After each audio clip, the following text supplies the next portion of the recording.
Hello, and welcome to Candidates Up Front. This is a public interest election program of Berks Community Television and the League of Women Voters of Berks County. Our May 16th primary election is coming up. Democrats and Republicans will vote for judges, school directors, and county, township, borough, and city officials. The deadline to register to vote is May 1st. To check your voting status, go to votepa.gov. That's vote.pa.gov. You can register, change your party, locate your polling place, or apply for an absentee or mail-in ballot. The deadline to register is May 1st. The deadline to apply for a mail-in ballot is May 9th. The League is interviewing those candidates who wanted to be interviewed in contested races. For each race, the candidates will get the same basic questions and the same amount of time to answer them. Hello, I'm Renee Dietrich, a member of the League of Women Voters of Berks County.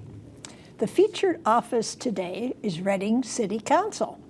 Council members act on legislation, set the budget, and confirm appointments of the city manager and members of boards. They need to have lived in their district 1 year prior to the primary election and must retain residency in their district. They serve part-time for a 4-year term, and the salary is $5,000. There are 2 Democratic candidates in District 1 this year, Stephen V. Yarnell and Vanessa Campos. District 1 is in Southwest Reading. Each candidate's views are their own and not those of the League or BCTV. And today my candidate is Vanessa Campos. Welcome, Vanessa. Thank you. Let's start by having Vanessa tell the viewers about yourself and why you are running for this office. Well, first, I'd like to start by saying thank you to the League of Women Voters for this opportunity. Louder. And the reason I'm running for office is because we need qualified officials in our city government. So city council is at the very top of the city government hierarchy and is right next to the mayor, but right under the citizens. So the citizens have the power to elect who will best represent their voice in government. Like mentioned, City Council is responsible for the amendments, the restorations of policies. They're also part of boards and committees. So someone elected to this office should have professional experience in the city, an educational background that will help make informed decisions in office, and have a character that's transparent to the city and its community.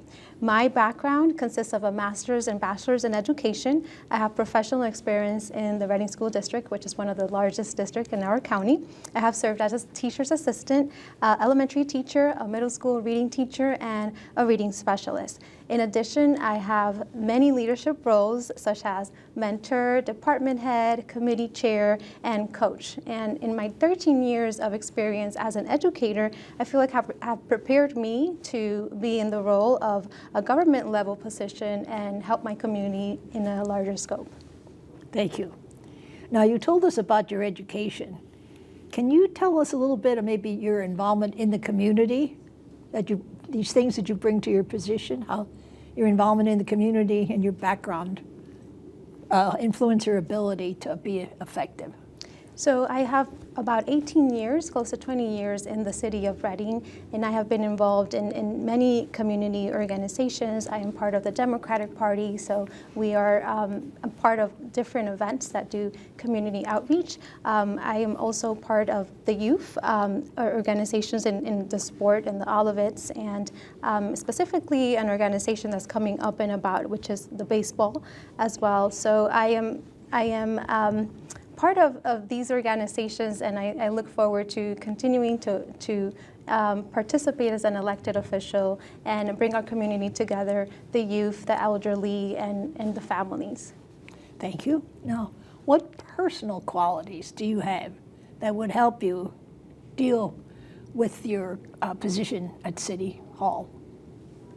So the professional experience I had in the Reading School District helped me have an understanding of how to work with people in a committee, in a board, in a department. So looking at differences that we have and how we can work together towards a common goal. So I have great communication skills, research and data analysis. I think that comes very strongly in my background, to look at the data, see what it tells us and make an informed decision, but also go back and check at the plan and follow through and see what can be changed.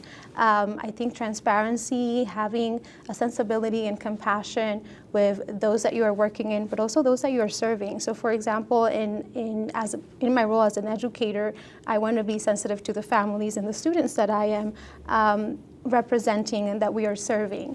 And in City Council, it will be the same way, making sure that the residents, the visitors, the constituents in my district feel represented and that their concerns are heard and resolved. So that's what I look forward to. Okay. Now, tell us, what do you see as the biggest issues that are going to face Reading in the next 4 years? I believe that we have, we currently have the parking issues that is recurring, and that we are trying to work endlessly to meet a middle ground to make sure that there's a solution that would benefit all. So because it is a largely populated city, there will continue to be growth and people coming over, and we look forward to that. But also that reflects deficiency in housing and parking spaces. So these are things that we have to look forward to in the next few years, and how we can work together in city government and in different departments to resolve these issues that will be coming up, as well as the blighted properties that we're currently looking at that will affect our economic development. So that's something that I hope will lessen over the next few years, so that we are able to make sure our city is moving in the right direction. Okay. What are the most important concerns of the people who live in your district? So as I walked my district during petition signatures, the voter mentioned the concern of unity as a community. So regardless of the precinct that we live in or our background, housing status, we should all work together towards a common goal, which is to uplift the community and strengthen our neighborhood through collaborative efforts. There should be no division between populations or city areas, because we have many strengths to share. So neighborhood-based community development, such as the 18th Ward, Wonder Improvement Association, the South of Penn Task Force, and the Village of Reading. These are all organizations that are working to build that community. In my district, I have the 18th Ward, and I also have wards 1, 2, 3, and 5. And in the 18th Ward, we have Wyomissing Park, Oak Brook, and Millmont. And sometimes, because it's different precincts and wards, there's different needs in each of them, but it does not mean that they cannot come together and make sure that we're uplifting our community together. Thank you. Now, the city has many boards and commissions, and the mayor has the authority to appoint people to them. So when council is approving a mayoral appointment, what criteria should be considered? Repeat that question one more time. Okay. The city has many boards and commissions, and they look for volunteers to serve on them. So the question is, when council is approving a mayoral appointment, what criteria would you consider in approving these people to boards and commissions? I believe first and foremost an interest in the board or commission. Are their views and values aligning with the board's views and values? The interest and also the commitment and the time that they're willing to give to develop this board and to reach that common goal. I believe in the investment of this individual and what knowledge they have and what background they have that they can bring to improve the interests of the board at hand. You mentioned blighted properties being a problem. Some say they should be fixed, redeveloped, or repurposed. How do you suggest one address the issue of blighted properties in the city? So blighted properties do affect the economic development of our city. It deters it. So it is something that must be addressed. It's something that I believe our city officials and government are looking into. We need to expedite the process and make sure that these plans are getting implemented in the most efficient and effective way so that they're not blighted anymore. They cannot sit empty and vacant and deteriorating because it is a safety concern. And also it's not very helpful for the appearance of our city and for the development overall. So it needs to be addressed and rectified right away so that it doesn't exist and that's not a future problem. Now, most of the time, Reading is a safe place to work, to live, and to visit. Yet, there's violence related to drugs, gangs, and disagreement, which hurt neighborhoods and their reputation. What can the city do to overcome this violence?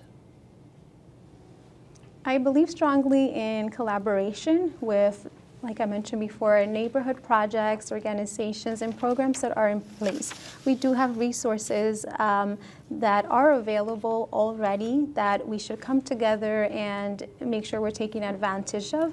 So when it comes to crime and violence, I believe it is a reflection of a lack of something, a lack of resources, a lack of connection. Maybe there's a mental health issue that is not getting supported or looked at. So I believe it's something that as a community, we should all work together and enforce, but also support and encourage as a neighborhood so that our residents can feel safe, our visitors, our youth, and these people that are in the lines of danger and feel like they're going to do a negative behavior. So we can definitely help to prevent that. Let's talk about money for a minute here. Budget decisions are hard. Sometimes the services that people enjoy, like parks and libraries, are underfunded. So things people need, like police and street repair, cannot be properly funded. How would you prioritize spending when you vote for the budget? I believe the priorities should be what the data reflects first and foremost. So what is data showing us that there's a lack of and there's a need of? What is the demand? And once we look at that and we're able to determine this should be first and then following, I believe we should also listen to what our community is telling us, what our city is telling us, our residents, what do they feel they need more of. So I believe it's not a personal opinion, it's more of what my constituents see as a need, and that should be a priority at hand. And not only discussing that as our priority, once we listen to the concern and develop a plan to implement it so that it can be followed through and brought to fruition. Okay, you did mention public participation. How would you encourage public participation in issues being decided by City Council? Like, how can we get more people to be participants? I believe that what we're doing now, we're making the City Council meetings public through Facebook.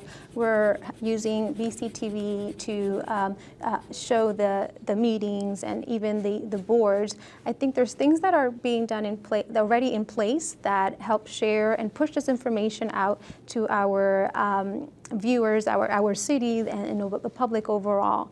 I also believe in we can continue to make it more accessible and continue to do more town meetings and forums and summits to share the changes and the things that we're discussing or we're looking forward to with the community and our residents, and then getting their feedback as well. And in addition to working with organizations together and collaborating to help push this information and also to get a feedback from our community.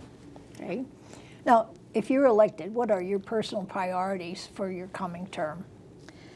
My priorities are to make the city to continue to push for economic development, to embrace cultural diversity and to promote a safe and clean city to attract our tourists and visitors and promote the small businesses. So I will do this by embracing our city's historical background. It is unique and rich in its history, and there's plenty of heritage here that we can support to attract visitors and our tourists. So preserving these spaces and features and highlighting them. I would like to beautify our city so that our residents feel proud to live here and that our businesses feel like it's a privilege to do business here with in the city of Reading. So that's my goal as City Council, to leave it better than I found it and continue to contribute to the efforts that we're doing as a whole in our city government.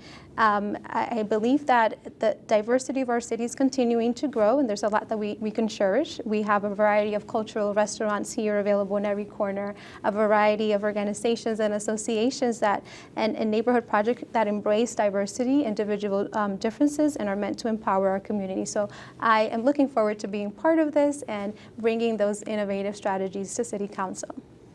Now, can you be specific with ideas to make Reading an attractive place for families?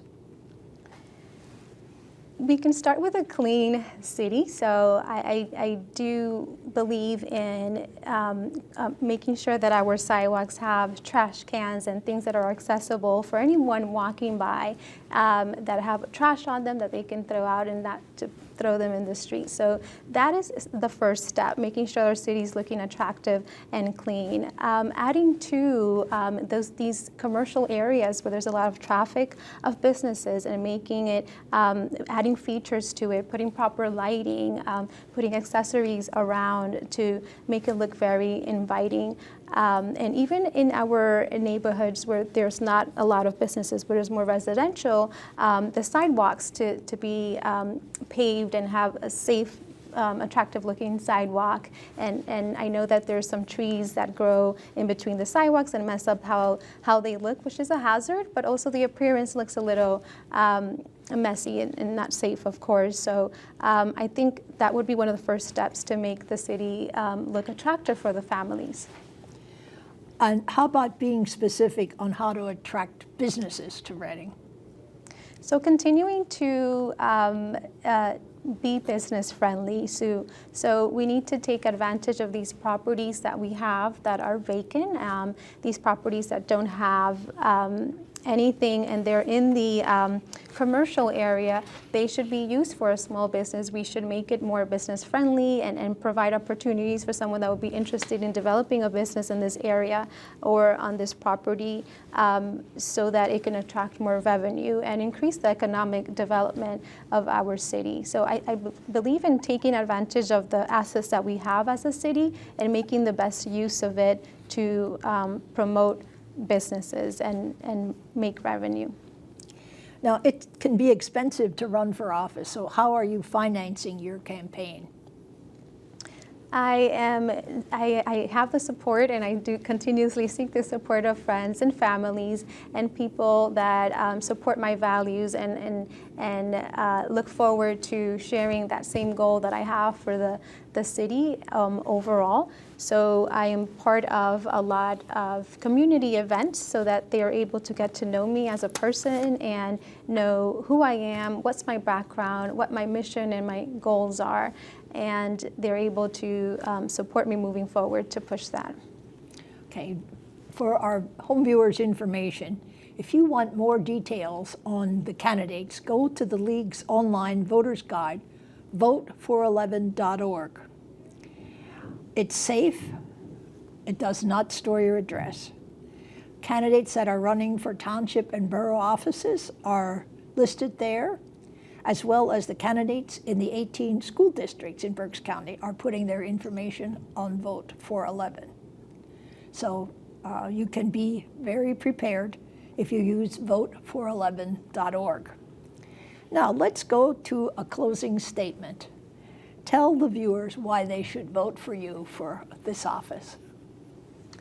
So you should vote for me for City Council because I am bringing the professional experience and that I've gained working in the school district, in the city, and also in many community programs. I am a long-term resident. I'm close to 20 years in the city of Reading, and I have seen the changes, the growth, and I have seen the pattern and see that many opportunities to growth, and would like to be part of that decision making in City Council. I believe I have a strong educational background that helps me prepare for this role and helps me be part of that decision making and make informed decisions, be sensitive to the needs of my constituents, and I believe I am the best candidate for City Council District 1.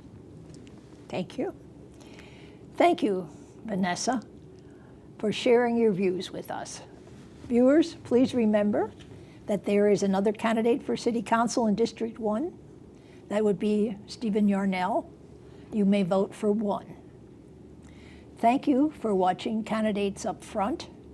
Remember that you can look for vote411.org. Thank you very much for watching Candidates Up Front, and thank you, Vanessa, for your participation. You will find the Candidates Upfront interviews on BCTV and on its website and its YouTube page. And for more information on candidates, you can go to the League's online voters guide, vote411.org. Or you can contact Berks County Election Services, elections@countyofberks.com. Their phone number is 610-478-6490. And thank you for watching Candidates Up Front.